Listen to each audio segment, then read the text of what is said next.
ബഹുമാനപ്പെട്ട സമസ്ത കേരള ജമിയത്തുൽ ഉലമ കേരളത്തിലെ ആധികാരിക സുന്നി പണ്ഡിത സംഘടനയാണ്. എല്ലാ 2 മാസം കൂടുമ്പോഴും അതിൻ്റെ മുശാവറ യോഗം എന്ന് പറയുന്ന സിറ്റിംഗ് നടത്താറുണ്ട്. ഇന്നലെ അതിൻ്റെ സിറ്റിംഗ് നടന്നു. ആ സിറ്റിംഗ് സംബന്ധമായിട്ട് കുറേ കാര്യങ്ങൾ ചർച്ച ചെയ്തു, തീരുമാനിച്ചു. ആ തീരുമാനങ്ങളൊക്കെ ക്രോഡീകരിച്ച് സാധാരണ പോലെ തന്നെ ഉത്തരവാദിത്തപ്പെട്ട പ്രസിഡൻറ്റോ സെക്രട്ടറിയാണ് ഇതിൻ്റെ കാര്യങ്ങൾ പുറത്തേക്ക് വിടാറുള്ളത്. അത് പ്രകാരം അവിടെ പ്രധാനമായും 3-4 കാര്യങ്ങളാണ് എടുത്തത്.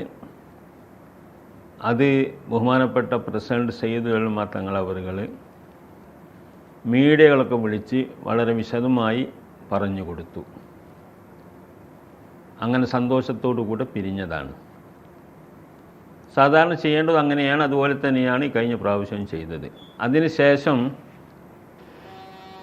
അവിടെ യോഗത്തിൽ പല സംഗതികളും ഉണ്ടാവാറുണ്ട്. എല്ലാ യോഗത്തിലും ഉണ്ടാവും. ചർച്ചകളും അഭിപ്രായങ്ങളും ഒക്കെ ഉണ്ടാവാറുണ്ട്.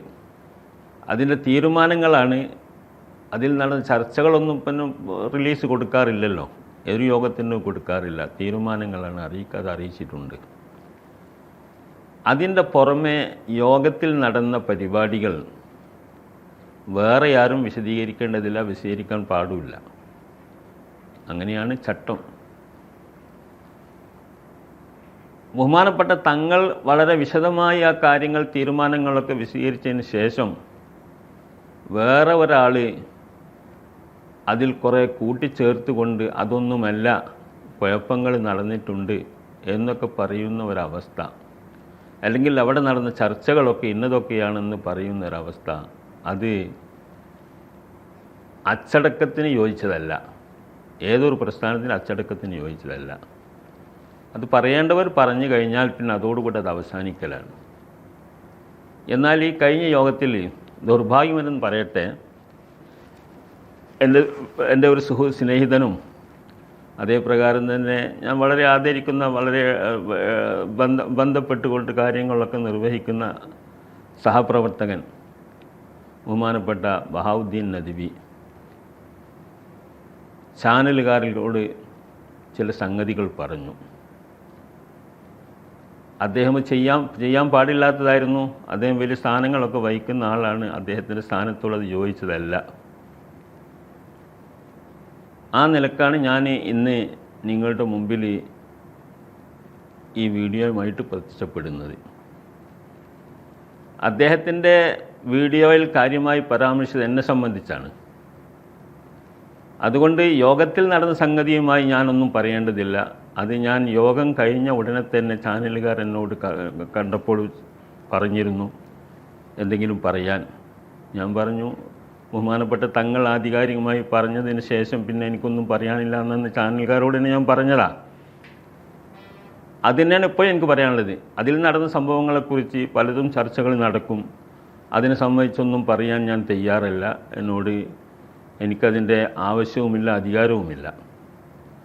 എന്നാൽ എന്നെ സംബന്ധിച്ച് എൻ്റെ സ്നേഹിതൻ പരാമർശിച്ച പരാമർശങ്ങൾ വീഡിയോകളിലൊക്കെ വളരെ മോശമായ നിലയിൽ സമസ്തക്ക് അപമാനമുണ്ടാക്കുന്ന രൂപത്തിലും ബഹുമാനപ്പെട്ട സയ്യിദുൽ ഉലമയെ അപമാനിക്കുന്ന രൂപത്തിലും ചട്ടങ്ങൾക്ക് വിരുദ്ധമായ നിലയിലും അദ്ദേഹം അതൊക്കെ വെളിപ്പെടുത്തി എന്നുള്ളത് വളരെ ഗുരുതരമായ ഒരു പ്രവർത്തനമാണ്.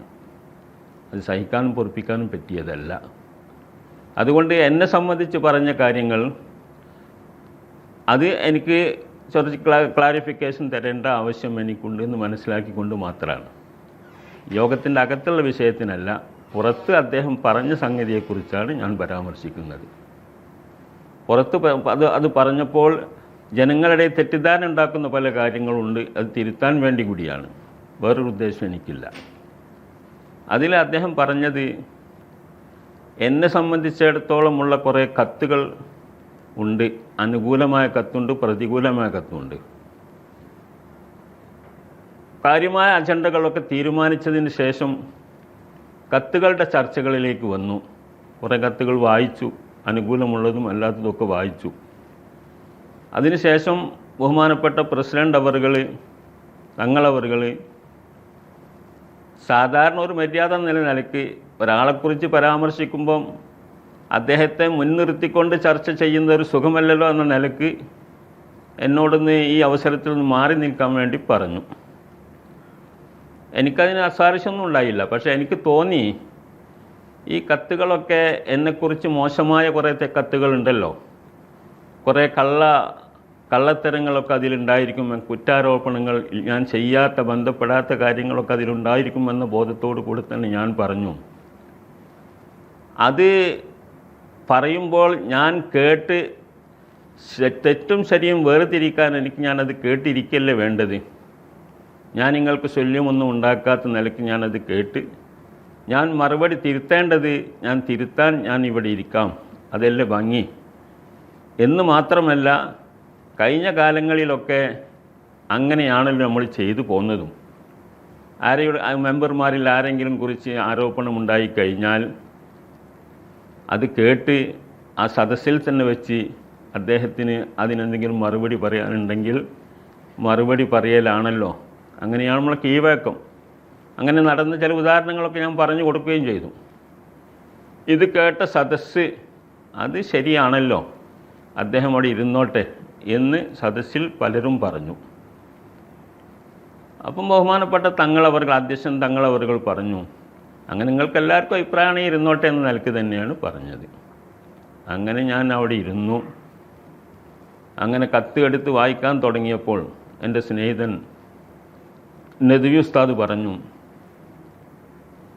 നിങ്ങളോട് അധ്യക്ഷൻ ഇറങ്ങിപ്പോവാൻ പറഞ്ഞിട്ടുണ്ടല്ലോ, അത് കേൾക്കലല്ലേ മര്യാദ എന്നോട് ചോദിച്ചു.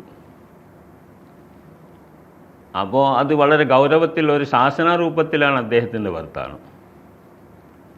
അപ്പോൾ ഇതിൻ്റെ മുമ്പ് ഇവിടെ സദസ്സിൽ പറഞ്ഞതും തങ്ങൾ അനുവാദം തന്നതും ഒക്കെ മനസ്സിലാക്കാത്ത രൂപത്തിലാണ് അദ്ദേഹത്തിൻ്റെ വർത്തമാനം.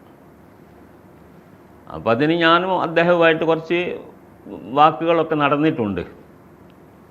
ആ വാക്കുകളിൽ ഞാൻ എനിക്കെതിരായിട്ടുള്ള കള്ളത്തരങ്ങൾ എഴുതിയ കത്തുകൾ ചില കള്ളന്മാർ ഇവിടെ കൊണ്ടുവന്നിട്ടുണ്ട്, അത് കേൾക്കാനാണ് ഞാൻ ഇരിക്കുന്നത് എന്ന് ഞാൻ പറഞ്ഞു. ആ പദം ഇദ്ദേഹം ചാനൽക്കാരോട് കള്ളന്മാരെന്ന് അദ്ദേഹത്തെയോ അല്ലെങ്കിൽ സദസ്സിനെയോ വിളിച്ചു എന്ന് പറഞ്ഞുകൊണ്ടാണ് പ്രചരിപ്പിച്ചത്. നിങ്ങൾക്ക് ഞാൻ പറഞ്ഞത് മനസ്സിലായല്ലോ, എനിക്കെതിരെ കള്ളക്കത്തുകൾ കൊണ്ടുവന്ന കള്ളന്മാരെന്നാണ് ഞാൻ പറയുന്നത്. അത് വളരെ വ്യക്തമാണ്. അല്ലാതെ ഞാനൊരിക്കലും എൻ്റെ സ്നേഹിതനെ പോലും, നദ്വി സാഹിബിനെ പോലും ഞാൻ എന്താക്കില്ല, കള്ളെന്ന് പറയില്ല. പിന്നെയല്ലേ മുഷാവറ അംഗങ്ങളായ തങ്ങളടക്കമുള്ളവരെ കള്ളൻ എന്ന് പറഞ്ഞ ഒരു പ്രചരണം, അതൊരിക്കലും എൻ്റെ ഭാഗത്തുണ്ടാവില്ല. അങ്ങനെ ഒരു ബുദ്ധിമോശമൊന്നും എനിക്കില്ല. അതൊന്ന് ക്ലിയർ ചെയ്യാനാണ്. പിന്നെ തങ്ങൾ ഇറങ്ങിപ്പോയി എന്നാണ് പറഞ്ഞത്. ഞാനും ആ കള്ളന്മാരിൽപ്പെട്ടവനല്ലേ എന്ന് പറഞ്ഞുകൊണ്ട് തങ്ങൾ ഇറങ്ങിപ്പോയി എന്നാണ് നദ്വി സാഹിബ് പറഞ്ഞത്. തങ്ങൾ പലപ്പോഴും ഇറങ്ങിപ്പോവാറും വരാറുമുണ്ട്. യോഗത്തിനിടയിൽ നേതാക്കളൊക്കെ അങ്ങനെയാണ്. മൂത്രമൊഴിക്കാൻ പോവും, അതുപോലെ ഭക്ഷണം കഴിക്കാൻ പോവും, നിസ്കരിക്കാൻ പോവും, അങ്ങനെയൊക്കെ പലരും അങ്ങോട്ടും ഇങ്ങോട്ടൊക്കെ ഇറങ്ങിപ്പോവാറുണ്ട്. അങ്ങനെ ഒരു പോക്ക് അദ്ദേഹം പോയിട്ടുണ്ട്. അദ്ദേഹം പോയിട്ട് വിട്ടുപോയിട്ടില്ല, ഭക്ഷണം കഴിക്കാൻ പോയതാണ്. അങ്ങനെ ഭക്ഷണം കഴിച്ചു. അദ്ദേഹം പിന്നീട് യോഗ നടപടികൾ അദ്ദേഹം ഇറങ്ങിപ്പോകുമ്പോൾ ഇതുകൂടെ പറഞ്ഞിട്ടുണ്ട്, ഇനി ഒരുപാട് കത്തുകളുണ്ടല്ലോ, ആ കത്തുകൾ എന്നെ സംബന്ധിച്ച് മാത്രമല്ല ഒരുപാട് കത്തുകൾ വേറെയുണ്ട്, അതൊക്കെ ചർച്ച ചെയ്യാൻ എനിക്ക് ഒരുപാട് സമയമാവും. ഇപ്പം തന്നെ ഒരു 2 മണിൻ്റെ അടുത്തായിട്ടുണ്ട്. ഇനി ഇവിടെയൊക്കെ ഷുഗർ രോഗമൊക്കെ ഉള്ള ആൾക്കാരാണ് ഇതിലുള്ളത്. അപ്പോൾ ഇന്ന് നമ്മൾ തീർക്കാൻ സാധിക്കില്ല എന്നുള്ള നിലയ്ക്ക് അദ്ദേഹം പറഞ്ഞതാണ്. അതുകൊണ്ട് നമുക്ക് പിന്നീട് അടുത്തൊരു ദിവസം തന്നെ ഒരാഴ്ചയോ 10 ദിവസമോ കഴിഞ്ഞിട്ട് നമുക്ക് കൂടാമെന്ന് പറഞ്ഞിട്ടാണ് അദ്ദേഹത്തിൻ്റെ പോക്ക്.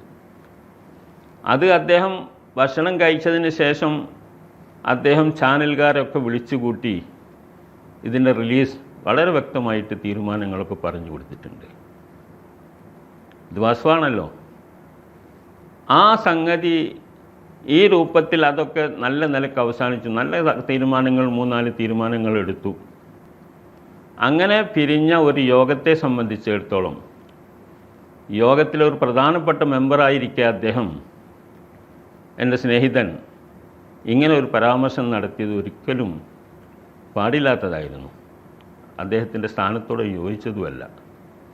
അത് തീർച്ചയായിട്ടും അടുത്ത മുഷാവറയിൽ തന്നെ അതൊരു വിഷയമാകുമെന്നാണ് ഞാൻ വിചാരിക്കുന്നത്. അതിന് ഈ അച്ചടക്ക ലംഘനത്തിന് വേണ്ട കാര്യങ്ങളൊക്കെ അടുത്ത യോഗത്തിൽ ഉണ്ടാകുമെന്ന് പ്രതീക്ഷിക്കുകയാണ്. എനിക്ക് അദ്ദേഹത്തോട് അത് പറഞ്ഞപ്പോൾ വിരോധമൊന്നുമില്ല.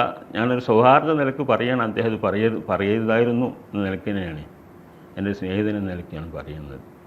ഇത്രയേ എനിക്കതിനെ സംബന്ധിച്ച് പറയാനുള്ളൂ.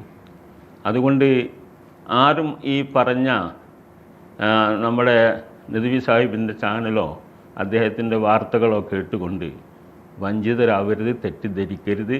ബഹുമാനപ്പെട്ട സമസ്തക്ക് കരിവാരിത്തേക്കുന്ന ഒരു പ്രവൃത്തിയാണത്. അത് ആവർത്തിക്കാതെ ആരുടെ ഭാഗത്തുനിന്നും ഉണ്ടാകാൻ പാടില്ലാത്തതാണെന്ന് മാത്രം പറഞ്ഞുകൊണ്ട് ഈ വിഷയത്തിൽ ഒരു ക്ലാരിഫിക്കേഷൻ എല്ലാവരുടെയും അറിവിനായി കൊടുക്കുകയാണ്.